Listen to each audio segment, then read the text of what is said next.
Fortune 500 కంపెనీలకి 99 పైసలకే భూములిస్తే తప్పేంటన్న మంత్రి లోకేష్ వ్యాఖ్యలకు పేర్ని నాని కౌంటర్ ఇచ్చారు. జనం ఆస్తి కదా అని 50 కోట్ల విలువైనది ₹1 పంచుతామంటున్నారని, హెరిటేజ్ ఆస్తులు ₹1 పావలాకు పంచుతారా అని ప్రశ్నించారు.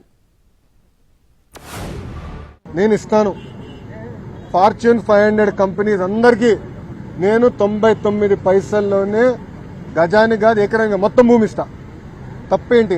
ఎందుకంటే మేము ఉద్యోగాలు కల్పించదనుకున్నాం. ఇక్కడ వాళ్ళ 5 సంవత్సరాల్లో చేయలేంది మేము 18 నెలలు చేశాం. ఈరోజు కాగ్నిసెంట్ ఎందుకు వచ్చిందండి?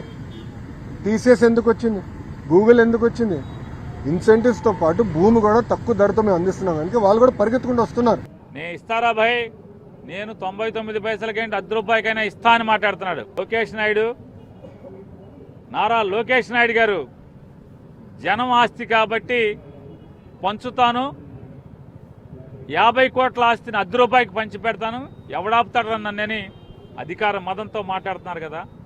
మీ మదమే నిజమైతే, మీ న్యాచురాలిటీ అయితే మీ హెరిటేజ్ ఆస్తులను కూడా ఇలా ₹1 పావలాకి పంచి పెడతారా?